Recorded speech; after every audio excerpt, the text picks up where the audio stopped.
E aí, meu povo, tudo bem? Vamos para o nosso primeiro tema? O estigma associado às doenças mentais na sociedade brasileira. Foi o tema cobrado no Enem de 2020. Então, sem enrolação, vamos para a introdução. Eu vou sugerir duas opções de repertório para você começar esse texto. O primeiro deles é o filme Coringa. Nesse filme estadunidense, o personagem principal tem uma doença mental que faz ele ter episódios de crise de riso incontrolável nas situações mais inusitadas, inclusive em público. Essa situação faz com que ele passe muito constrangimento, causando inclusive um quadro de piora clínica para ele. A segunda opção que eu vou dar para vocês é o filme Nise, O Coração da Loucura. Baseado em fatos reais, esse filme conta a história de uma médica brasileira, alagoana, psiquiatra, que trabalhou arduamente para modernizar os métodos de tratamento direcionados a pessoas com doenças psiquiátricas, que lá no começo do século XX, quando se passa a história, ainda eram extremamente desumanos. Esses dois repertórios são ótimos e podem levar para uma mesma tese. O estigma associado às doenças mentais ocorre por determinados motivos. Quais motivos são esses? Você tem que deixar claro na sua introdução que você vai explicar, que você vai descrever os motivos que levam a sociedade brasileira a ter tanto preconceito, a estigmatizar pessoas com doenças psiquiátricas. Então, agora vamos para o desenvolvimento. O desenvolvimento precisa mostrar os argumentos que embasam a nossa tese.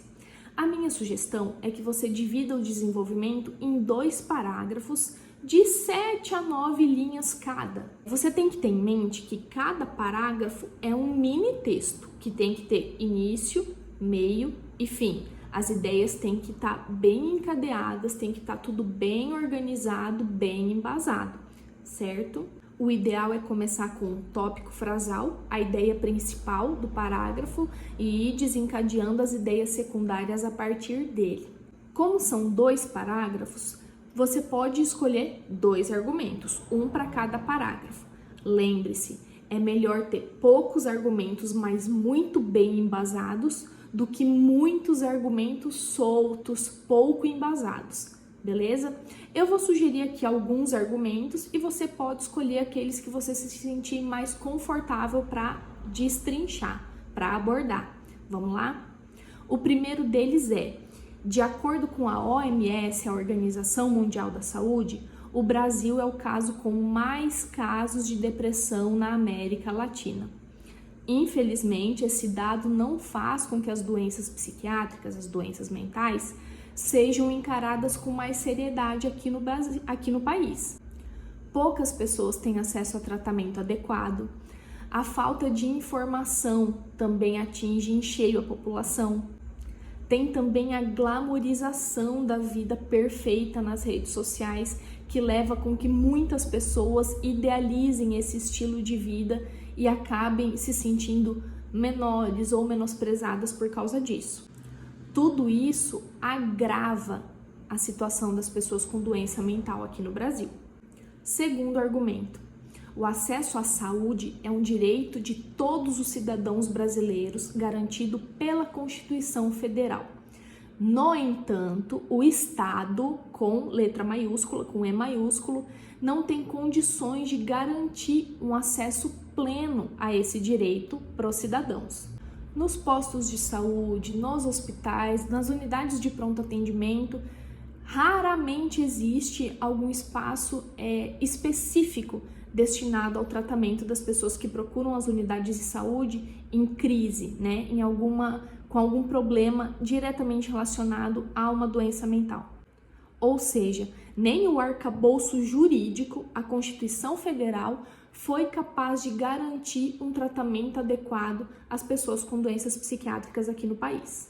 Outra sugestão de argumento é o fato de que, na Idade Média, as pessoas com doenças mentais eram vistas de uma maneira extremamente pejorativa, sendo consideradas até demoníacas, possuídas por espíritos malignos. Essa ideia absurda denota a raiz histórica do estigma relacionado às pessoas com doenças mentais. Até hoje a gente carrega reflexos dessa época. deixando claro como as doenças mentais são encaradas de maneira equivocada até hoje. Muito bem, eu citei 3 argumentos que você pode voltar, assistir com calma, pausar, escolher quais você vai trabalhar e destrinchar o seu argumento, o seu raciocínio a partir deles. Vamos para a conclusão. Na conclusão, a gente não traz novos argumentos. A gente retoma a nossa tese e propõe soluções para os problemas apresentados. É a famosa proposta de intervenção. Na conclusão, é obrigatório responder a 4 perguntas. A primeira delas, o quê? O que precisa ser feito? Por quem? Quem vai ser o agente que vai fazer? Como, de que maneira esse agente vai fazer? E, finalmente, para quê? Qual a finalidade? Isso é muito importante. Volta, anota essa formulazinha. Você precisa responder essas 4 perguntas sempre na sua conclusão, beleza? Em se tratando do nosso tema, quem vai ser o agente? Quem que pode propor soluções? Quem que pode fazer alguma coisa para solucionar o problema? O governo? O Ministério Público? A mídia? As escolas? A própria sociedade? Você precisa refletir sobre tudo que a gente apresentou e identificar quem pode fazer alguma coisa para solucionar. Uma vez determinado o agente, como? Qual vai ser a maneira que ele vai atuar? Plataforma digital de acesso à informação, campanha midiática de informação, fiscalização efetiva dos direitos assegurados pela Constituição Federal, inserção de debates e discussões específicas dentro das escolas. Junto com a ação, você precisa detalhar a maneira, como ela vai ser executada. E, finalmente, você conclui com os resultados esperados. Uma vez feito isso que você está propondo, o que vai acontecer? Qual vai ser o resultado? Parece muita coisa, né? Mas eu te garanto que vai ficando cada vez mais fácil. Lembre-se, aqui eu tento resumir, até para ficar um vídeo mais curtinho, tá? Mas eu posso tirar dúvida, eu posso te dar mais ideia. Você vai me perguntando aqui nos comentários ou lá no Instagram e a gente vai trocando ideia. Você não precisa se prender exclusivamente ao que eu falei aqui.